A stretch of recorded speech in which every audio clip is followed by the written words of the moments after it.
Hi, I'm Dongxiang. Welcome to Dig into China, where we explore China in depth to review unique perspectives.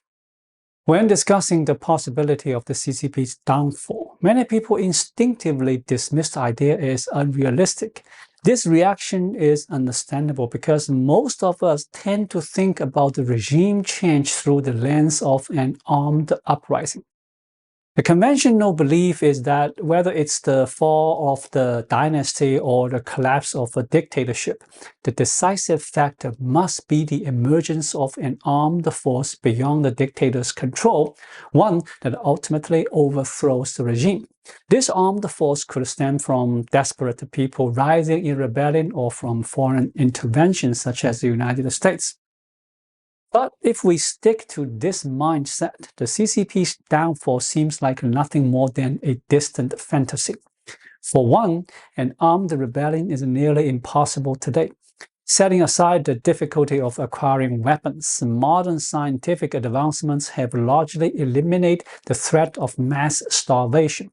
As long as people can still afford to eat, few would be willing to risk their lives in an armed revolution. As for foreign intervention, China now possesses nuclear weapons, which serves as a strong deterrent. Unless China directly threatens U.S. territory, military intervention to overthrow the CCP is highly unlikely. Given this, the CCP may seem invincible, so why am I still discussing its potential downfall? Because in today's world, military force is no longer the primary means of toppling a dictatorship. Instead, economic interests play the decisive role. Modern dictatorships don't collapse because of armed uprising. They fall due to complex economic pressures. In other words, power is no longer dictated by the barrel of a gun, but by control over financial resources. These forces involve international relations, bureaucratic elites, and the general public. So how do these dynamics work? Let's take South Korea as an example. South Korea's democratic reforms were largely driven by the June democracy movement of 1987. Millions of South Koreans took to the streets in protest against the dictator Chun Do-hwan. Under mounting pressure, Chun was ultimately forced to step down, paving the way for democratic reform. But could he have suppressed the protests with military force, like the Tiananmen Square crackdown? Absolutely. Even at the moment of his resignation, he still had full control of the military. So why didn't he do it? The answer lies in how South Korea's democracy movement affected different sectors of society. The protests drew around 8.3 million participants, with some demonstrations exceeding 1 million people. After the June protests, South Korea faced 3 months of widespread labor strikes, bringing business operations to a halt. The sheer scale of these demonstrations paralyzed industries and sent shockwaves through the economy. Foreign investors, alarmed by the unrest, began pouring their money out. Within days, stock prices of major South Korean companies, Samsung, Hyundai, LG, plummeted. At the same time, the United States, as South Korea's largest ally and trading partner, exerted pressure on Chun Do-hwan. Declassified documents later revealed that Washington warned Chun that if he resorted to military suppression, the U.S. would withdraw its troops from South Korea. But the most critical factor was financial pressure. The U.S. also hinted that international financial institutions like the IMF and the World Bank would cut off funding if Chun cracked down on protesters. This was a serious threat. Before 1987, South Korea had received around $10 billion in low-interest loans from these institutions, accounting for 10% of GDP at the time. Losing this financial support would have been catastrophic. Faced with this reality, Chun and his inner circle had two options: crack down violently and risk an economic collapse, or step down and preserve financial stability. At first glance, many might assume he would choose repression. After all, stepping down meant losing everything, while holding on to power left the door open to reviving the economy later. And in fact, Chuan initially leaned towards suppression. He was a staunch hardliner, much like Deng Xiaoping, and believed in crushing dissent through force. However, he didn't rule alone. His power rested on a military faction known as the Hanahui, which had helped him seize control and served as the backbone of his dictatorship. Surprisingly, most Hanahui members opposed a violent crackdown and instead favored democratic reforms. But not because they suddenly embraced democracy, their motivation was entirely financial. Under Chuan's version of reform and opening up, South Korea's economy flourished, but it followed a state capitalist model similar to China's.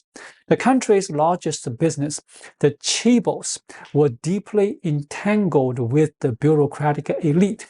Hanahui members either secretly held stakes in these companies or received enormous bribes from them. For instance, Chuan's second-in-command, Roh Tae-woo, received bribes and corporate shares worth 284 billion won, over $300 million at the time, from major chaebols like Samsung, Hyundai, Daewoo, and LG. To put this into perspective, South Korea's GDP in the 1980s was about $100 billion, meaning Roh's bribes accounted for 0.3% of the entire economy. If we apply this ratio to China today, it would be equivalent to more than $50 billion or 400 billion yuan. At the time, Samsung's annual net profit was roughly 100 billion won. Roh's bribes alone were worth 3 years of Samsung's profit. With so much at stake, Hanahui members had no interest in seeing the economy collapse.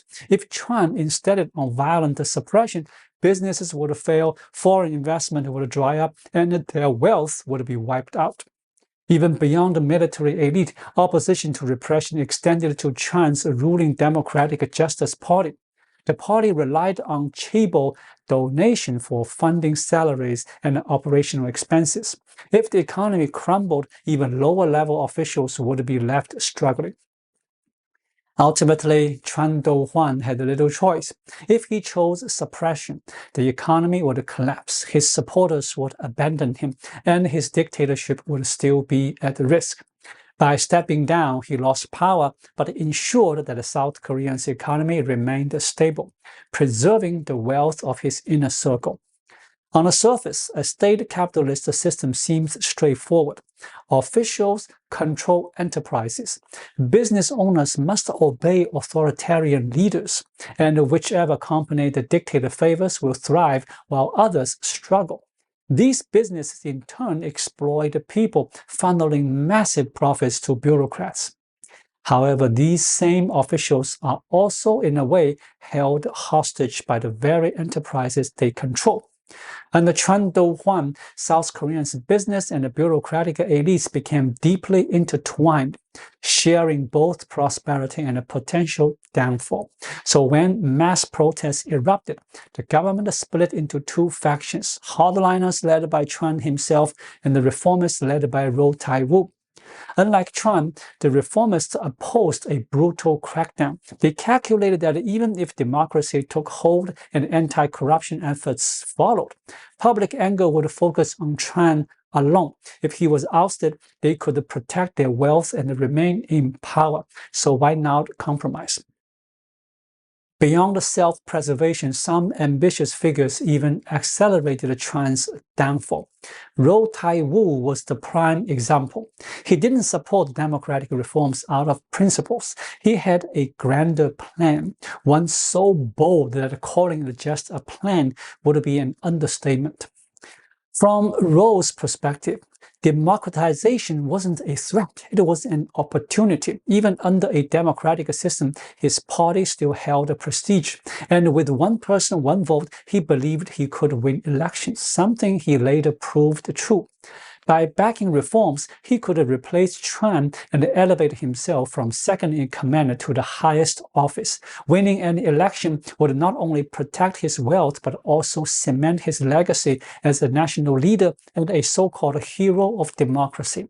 This newfound prestige, he thought, would shield him from any future reckoning. Ultimately, the reformists led by Roh convinced Tran to issue the June 29th declaration, pledging democratic elections and the reforms in exchange for immunity. Ironically, despite all of Roh's ambitions, he gained nothing in the end. He never became the democratic leader he envisioned, nor the national hero he aspired to be. Instead, both he and Tran were later purged and imprisoned.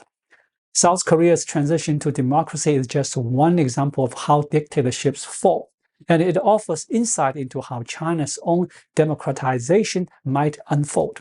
Overthrowing a dictatorship requires mass protests, but the initial goal shouldn't be to directly defeat the military. Instead, protests, sometimes even violent ones, should aim to create a lose-lose scenario, inflicting damage on the regime while also sustaining enough losses to force concessions.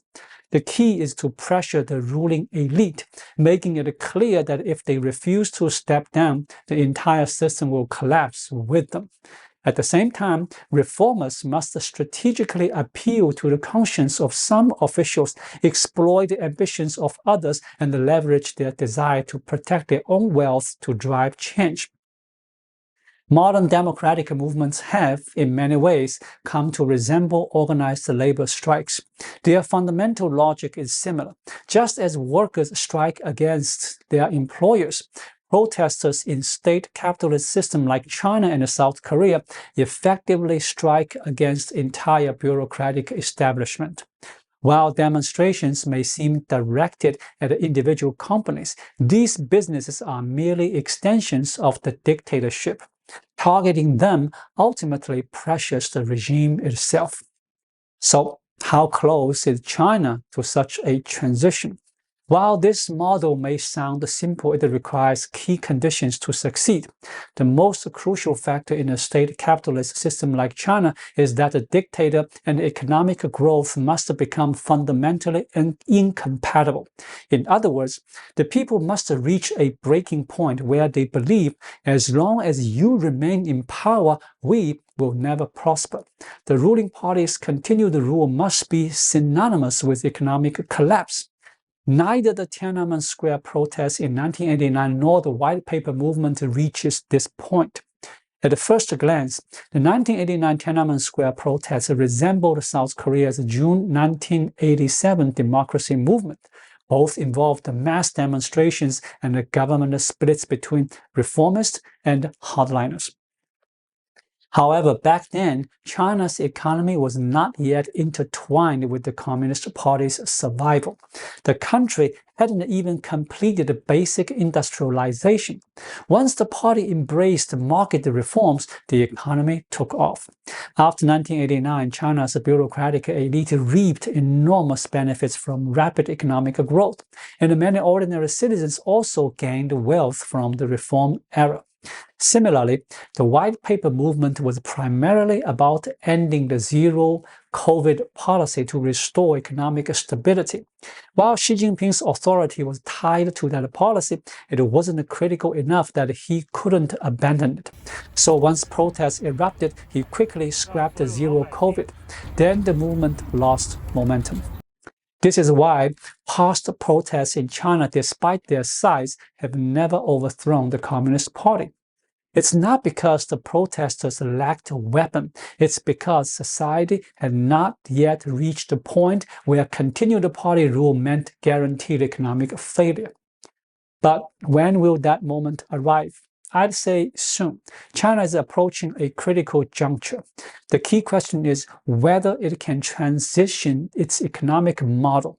Put simply, can the Communist Party shift from a carbon-based economy to a silicon-based one? For decades, especially since the reform era, China's growth has relied on what I call a human resource extraction economy. At its core, this model is built on the exploitation of human labor. It has fueled industries like real estate bubbles and land-driven fiscal policies. But the foundation has always been cheap labor. This labor-intensive system has powered the rapid growth, which is why I refer to it as a carbon-based economy. However, China has now hit the middle-income trap. To break through and reach developed country status, it can no longer rely on cheap labor. Instead, it must pivot toward technology-driven industries like semiconductors and artificial intelligence. This is what I call the silicon-based economy.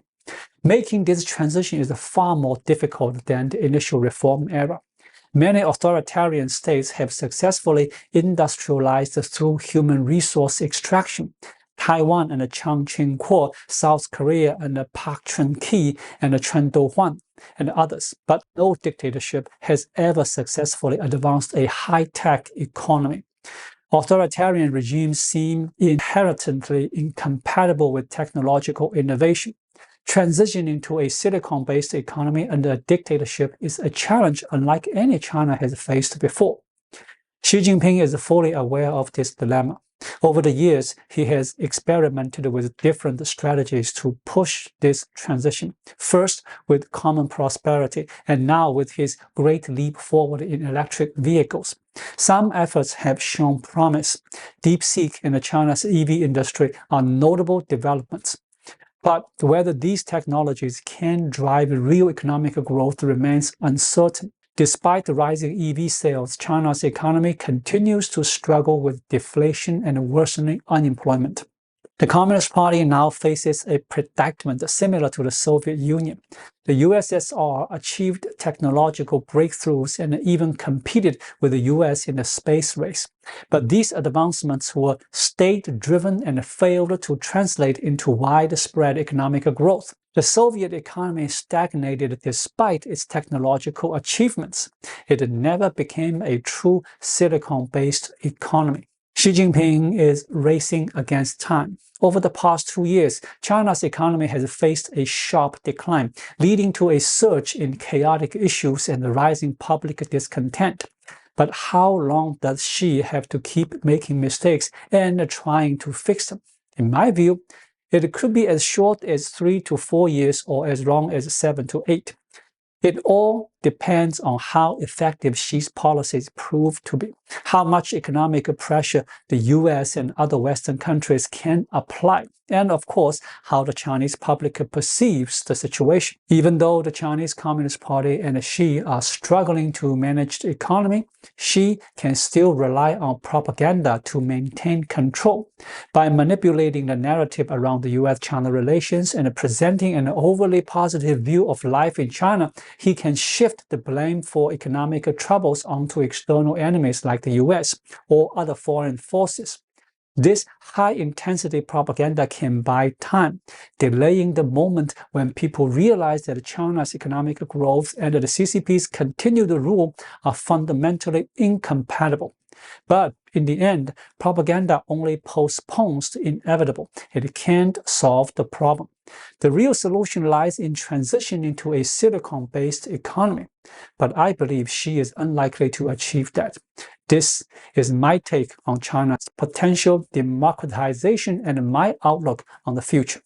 If you hold a traditional view that as long as the CCP controls the military, its rule will be unshakable, then you might think the CCP will never collapse, and that Chinese people only have 2 choices: immigrate or live under a totalitarian regime. But if you understand that economic development is the key to the CCP's survival, then you will see that the real test for the party's longevity lies in the coming years. If Xi Jinping can develop a new economic model that propels China to greater heights, then in the short term, the CCP's rule will remain solid, and the party's collapse won't be on the horizon. If that happens, people like me will have to accept our fate, just like previous generations of democracy activists, engaging in a long, perhaps lifelong struggle against the CCP. But if Xi fails to spark a real economic breakthrough in the next few years, if economic decline and deflation continue for 2 or 3 more years, and China falls deeper into the middle-income trap, the situation will become eerily similar to South Korea's struggles in the past. At that point, even though propaganda will still be strong, it won't be enough to sustain the regime. People will quickly realize that the CCP's continued rule is at odds with any real economic progress. In this scenario, a large-scale protest could bring the CCP down in an instant. By then, it won't just be ordinary citizens protesting. The business owners, corporate elites, and even Communist Party members themselves could join in. The true enemy will become clear: Xi Jinping and a small circle of top figures. Business leaders and bureaucrats will understand that continuing under Xi or any CCP dictatorship only benefits Xi himself. Everyone else loses. At that point, these groups will actively oppose Xi. When that happens, whether or not the CCP still controls the military will no longer matter. In the best case scenario, if the party leadership is smart enough to follow Taiwan's example and initiate reforms, China might not even need mass protests to change direction. Instead, internal political struggles could lead to Xi's ousting and replacement, setting China on a path toward political reform. But honestly, I'm not very optimistic about this. The CCP leadership has plenty of self-serving opportunists who might want to take Xi out, but the true visionary reformers are in short supply.